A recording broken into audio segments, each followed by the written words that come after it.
whacked out news. People breaking the law. Ha ha, fighting in the nude. Ha, drunk people pooping in the street. Ha ha, it's the whacked out news. So many people on meth. Ow! Well, there is a story that's got a lot of people's attention about what was found underneath the pyramids of Giza. They've been doing some sound radar detection, and they have found these huge kind of like spiral columns going down underneath as far as 2 kilometers, which is quite a depth. All these interconnecting chambers and things that they never imagined were underneath the pyramids. This is an insane story. So, like what? It's like a whole town? Don't even know what it is yet because they haven't gotten down there, but they can just see where they're like, oh, wow, these are corridors or passages. I guess apparently it was clear enough that it came up these spiral cylinders. They don't know what they were for or what they were doing. We have found lost cities before that we did not know existed, and it sounds like this could potentially be one. Huh. So, we'll see, because right now, as it is, it's been out there, and a lot of people are talking about it. But there are some people that believe that it is a bunch of hype and there's nothing to it. They've misread it. Zahi Hawass, he's a renowned Egyptian archaeologist. He's pretty much the official voice on everything going on with Egypt, and he's saying it's a bunch of malarkey, so don't buy the hype. But is that true?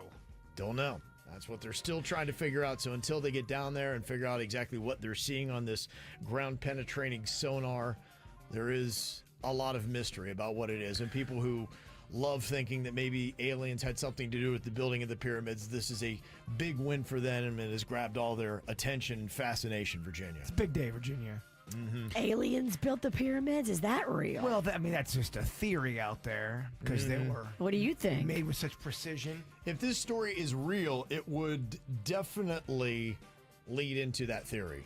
If this story is real, now I think he's probably got.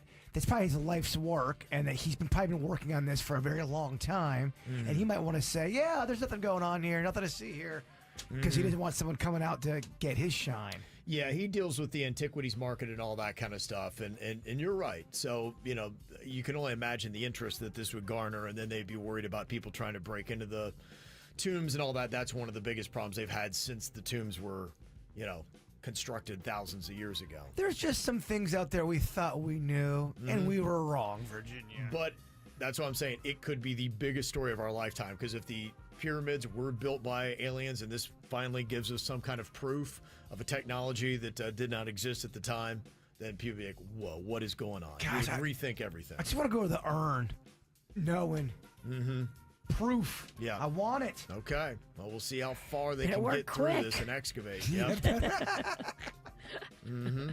Get cracking. Kurt Hinton, a Phoenix elementary school teacher, is accused of criminal charges after he peed into a can during class and students saw his private parts. What the hell are you doing? He's got to be drinking. 4 students, a 12-year-old boy, and 3 11-year-old girls went to the principal to share what they said they witnessed after hearing a zip and the sound of running water. They looked over to see their teacher peeing into a can while sitting at his desk.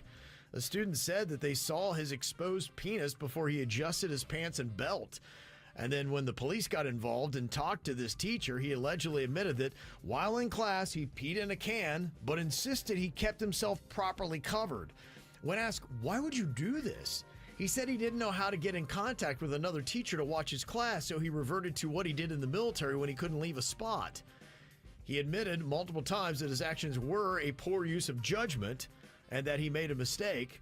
The Wilson School District says he is currently on temporary leave after his arrest. He was booked into jail on suspicion of 4 felony counts of indecent exposure, and after appearing in front of the judge, he was given a $10,000 bond. He drunk. Wow. Yeah, so I don't know. So we'll see what happens with that story. That's his excuse. A Florida man who swallowed $770,000 he stole from Tiffany & Company has passed the jewelry. He ate the diamond earrings and He then did. pooped them out. Okay, who had to go through the poo? Also, commitment. Yeah. Interesting how he did it. He was posing as a representative for an NBA player, and they took him into a private room to inspect these diamonds, and he just scooped them up with down the gullet and took off. He brought some sauce so he could dip them in so it could go down a little quicker. Yeah. They called the cops. Cops pulled him over a little bit later, and he has been now in a hospital, basically, I guess, chained to the bed, waiting for him to pass this, and he finally did.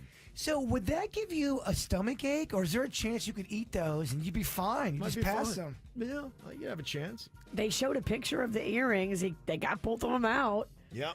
Wow, you have to go through everything, though. What if you go through everything and there's 4 days that pass and you can't find them? It was 2 weeks.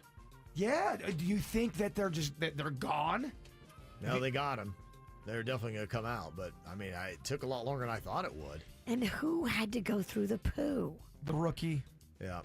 Oh, that's not cool. An 8-year-old girl in New Jersey used a pencil to fight off a man who tried to kidnap her. She was walking to school when the man approached her from behind, tried to grab her. She fought back, told police she stabbed him in the face. Good. Yep. The girl wasn't injured, but the man hasn't been found at this time. So hopefully she got him right in the Oh, eye. look for a guy who's got like a big piece of lead hanging out of his face. Yep. Probably use one of those Dixon Ticonderogas. Yep. You know what that is, right? Yeah, the pencil. We're all so impressed. All right.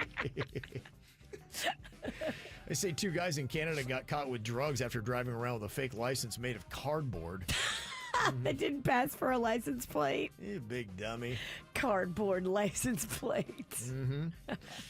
And I don't even know why this is really a story, but have you seen the hot mugshot girl out of the University of Georgia? Yeah. Yes. 20-year-old Lily Stewart is her name. She went viral last week thanks to a mugshot she took after she got arrested for speeding earlier this month.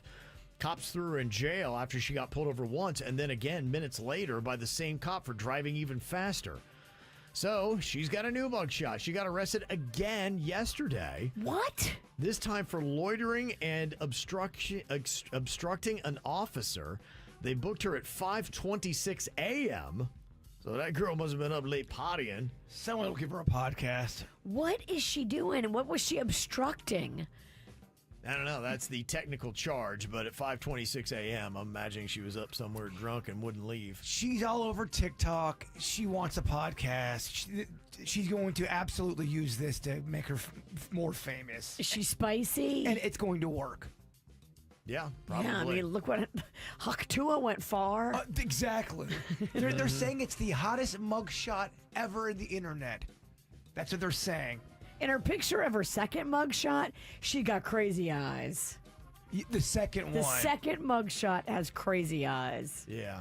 She might have been hammered in that one, and maybe it was probably just done fighting with cops. So who knows? There you go. Quite a mugshot she takes. She'll have a podcast. And a group of Georgia men broke a Guinness World Record by playing a continuous basketball game for 121 hours and 3 minutes. Oh my, they had to be exhausted. Wow.